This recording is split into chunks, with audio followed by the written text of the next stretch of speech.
They aren't making their own decisions, and they are echoing back what you sent out in secret.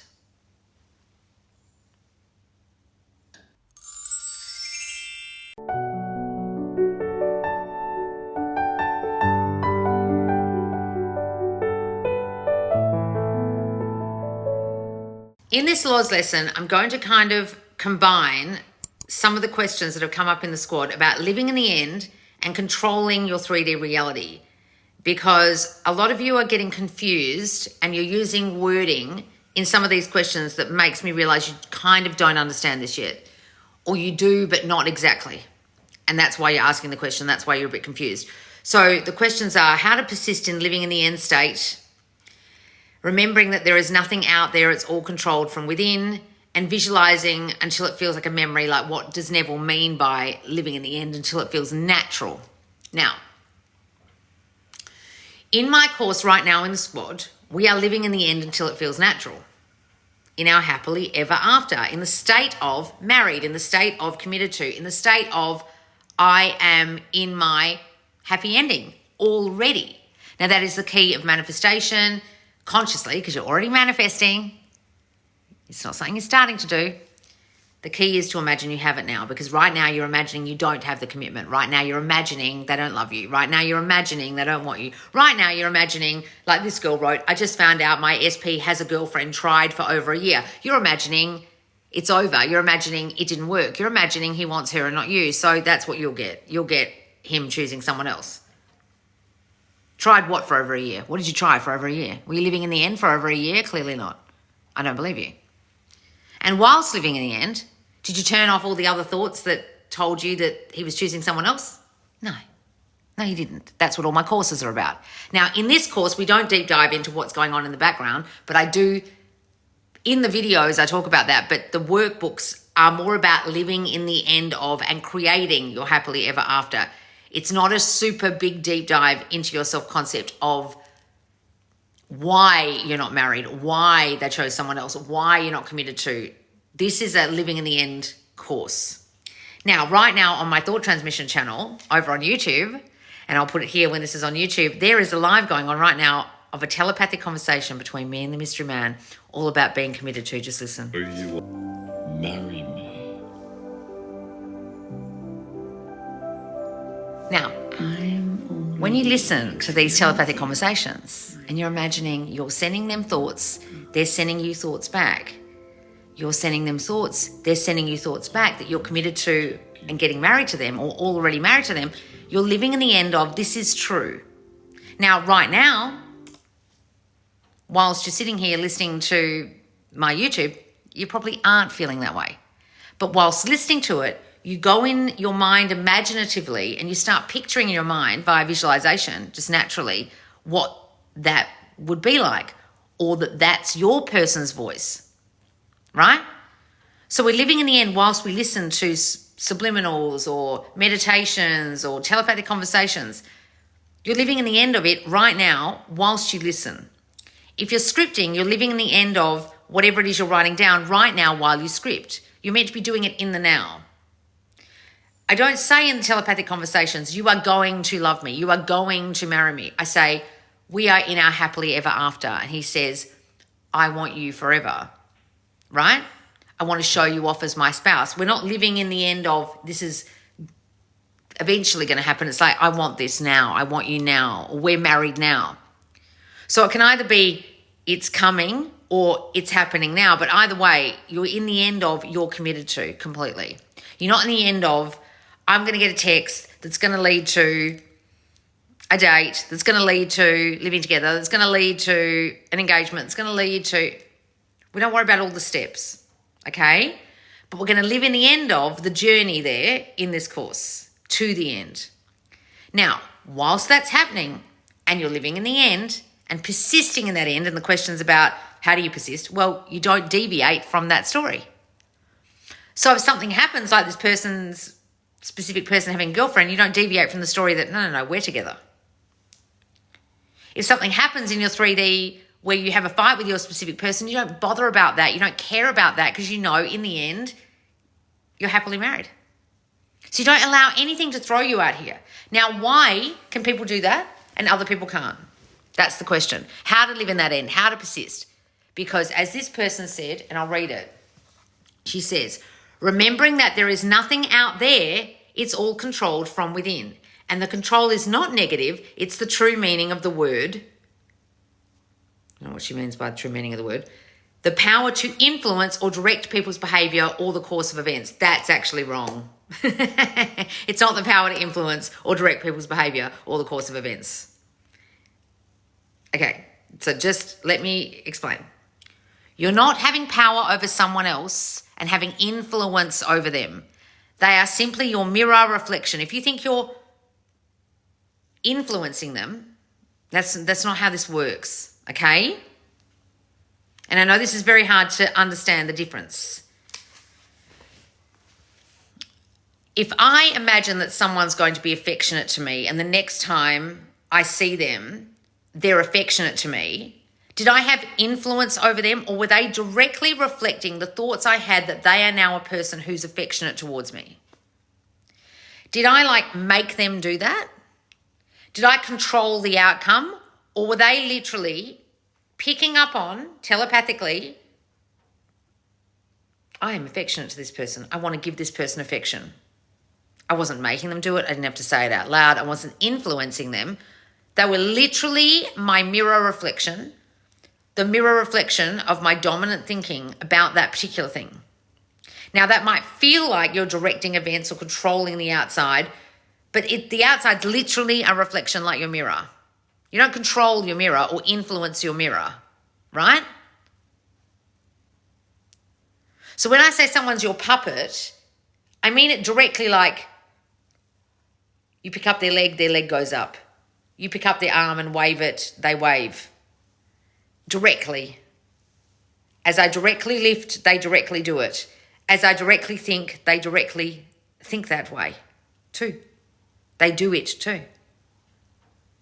That's how powerful this is. It's not influence. So the purpose of living the end, I'm talking in circles here. I'm talking about living the end. I'm talking about persisting. I'm talking about how you persist through the 3D and what the 3D is and how you created it. So this is a big lesson. Just get your head around what I'm trying to say. Let's go back to what we're trying to do. If the purpose of what we're trying to do is live in the end of commitment, then what you've got to do is live there now. And whilst you're living there now, the 3D might look different. Your 3D reality out here might be different than what you imagine right now in your mind. So until it shows up out here like you imagine in your mind, you live in your mind. And you don't allow what's out here to throw you, because you've got to understand what's out here is still a direct reflection of your current thinking and your old thinking. It's not just old thinking. I used to say, the 3D reality is like an echo and it catches up. Yes, it's like an echo, but an echo is also present and now and of the now. If I go like this in a ravine, hello, hello, hello, it only happens while I'm standing there. Neville Goddard used to talk about the 3D as an echo, but when I leave the ravine, the echo isn't still going on. I have to be present there for the echo. It might be slightly delayed, comes back to me ever so slightly delayed. But I'm the one who sent it out. If you think of your reality out here like an echo, you had to be present for it to echo back. And you had to be the sender of that thing you heard back, the thing you experienced. So if my echo is, you are affectionate to me, affectionate to me, affectionate to me, affectionate to me, I'm affectionate to you, affectionate to you, affectionate to you, affectionate to you, and then they do it, I know I didn't influence them. They directly do what I sent out. They directly become what I thought they were going to be. I am being it. I imagine you to be it. You will be it as I think you are it. This is really complicated, but let me say it again. As I become it and I start to be it and I consistently stay in the state of it, you will also be how I imagine you to be as I imagine you to be it right now.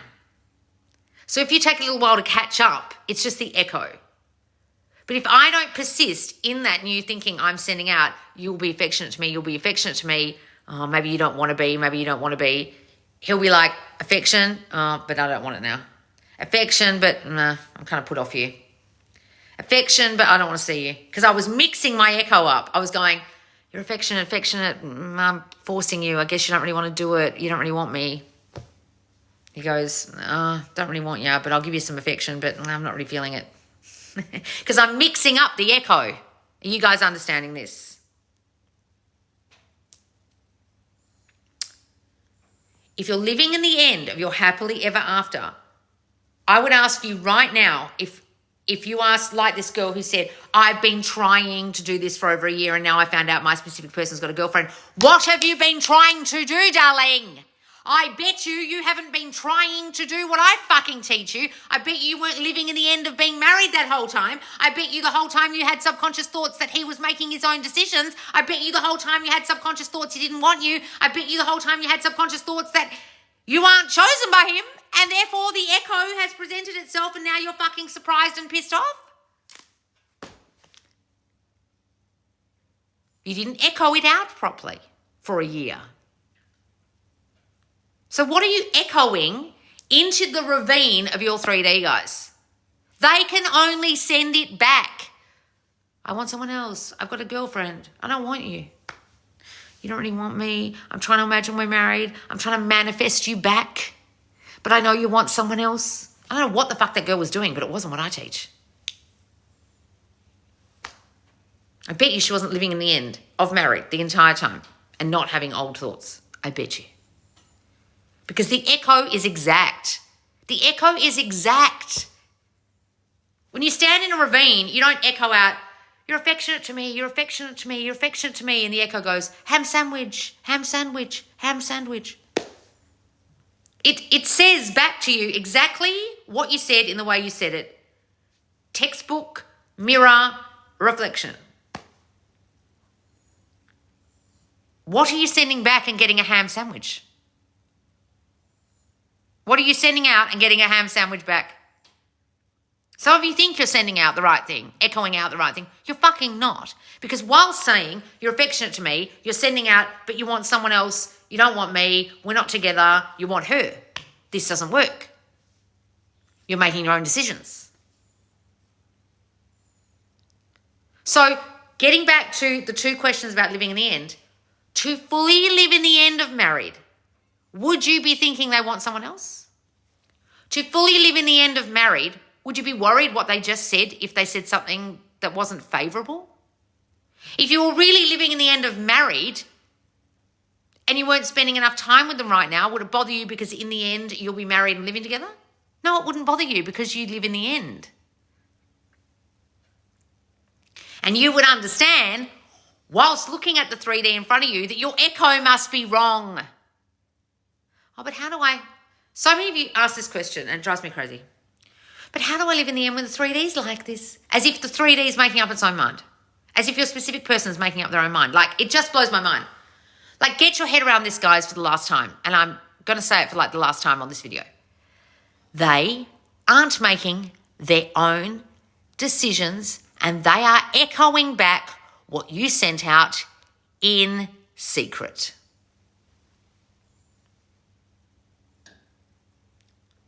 What? When you get that, that's the key to everything. But most of you don't get that. I'm not sending anything out in secret. Yes, you are. That's why I'm called Subconscious Laws. Why the fuck do you think I started my account in the first place? Because all you bitches were trying to manifest them back and you weren't understanding what you were doing in here. That you were sending out whilst manifesting them back. That's why you failed. That's why I failed. Why do you think I started my account? I listened to those dumb bitches teaching you to manifest them back, but weren't teaching you what you were really echoing in secret. That's why I started my account, because when I realised what I was echoing in secret, I stopped listening to those dumb bitches and I just listened to Neville. And I understood finally what he meant by you are the only cause and you are the operant power and it does not operate itself.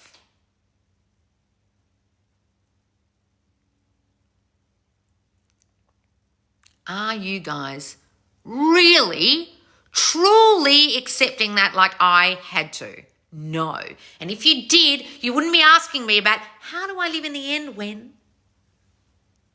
How do I truly persist when the 3D XYZ? The 3D what? The 3D is you personified. The 3D is your echo. The 3D is all because of you.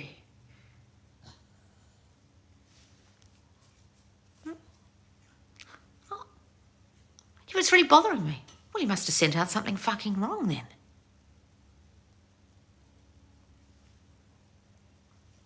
Like if you were posting something in the mail and you sent out something to the wrong address and the letter didn't get received by the other person, whose fault is it? Is it the other person's fault for not receiving the letter, not receiving the message you echoed out to them? Or is it your fucking fault for not writing the address on the letter you sent? You sent, you love me and only me, but the address, the envelope and the address was completely wrong. So this is the message you put in the envelope. You love me, you want me, we're happily, blissfully married. You folded it up, you stuck it in the envelope, you sent it to your specific person with the address of no known address, universe, 6012. And you sent it out. And they're like, never got it. Never got the message that I love you. Never got the message that we're married. Oh, I've actually gone and found someone else now. You're like, oh, but I sent the message out. Oh, well, I didn't receive it. I received a whole lot of wrong messages. Like, guys, it's all you. But the 3D this, but the 3D, yet the 3D is your doing. You sent it out wrong. You wrote the wrong address. You echoed out the wrong thoughts. It's the echo of what you were thinking. It's the return to sender of the shit you sent out wrong. I don't...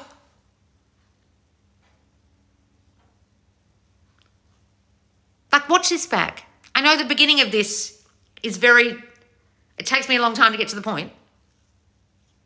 But if you really hear me in this lesson, you won't need to watch any other videos about the 3D.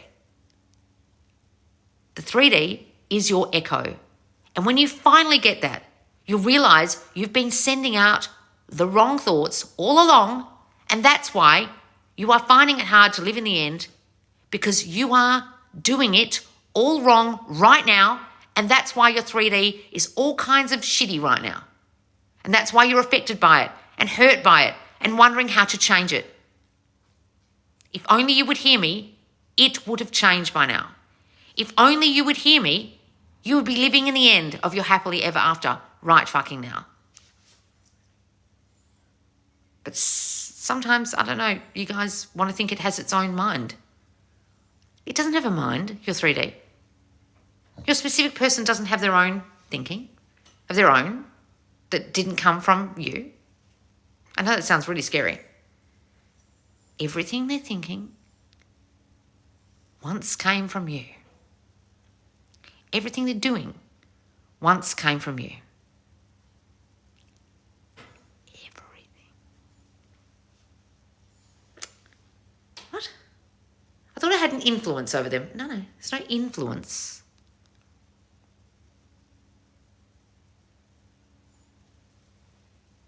I thought I had power over them. It's not over them. They are your direct echo.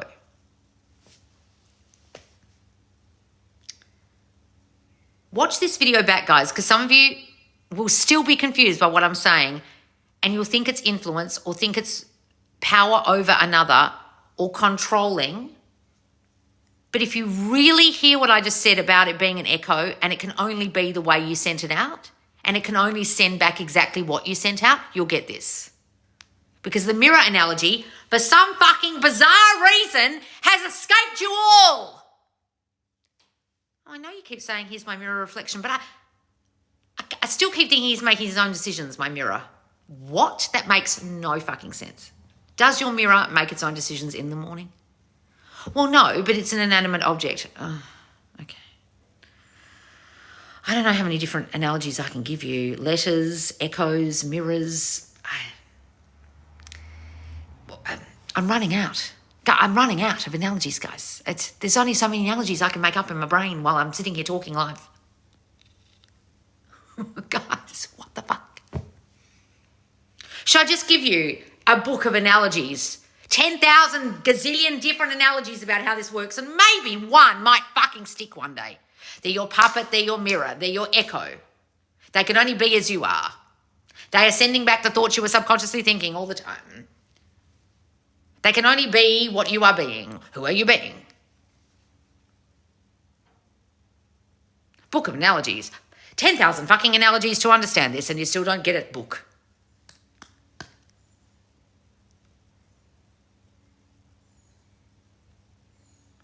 And if you're one of the people who's going to write on my YouTube, I do get it. Do you? Why hasn't it changed then? Don't get all argumentative and triggered and say, I get it. You just get triggered and you keep saying people don't understand. Okay. Have you got it yet? Have you got what you wanted yet? Oh, no. But I just get really offended by you saying that. Well, because you're doing it wrong.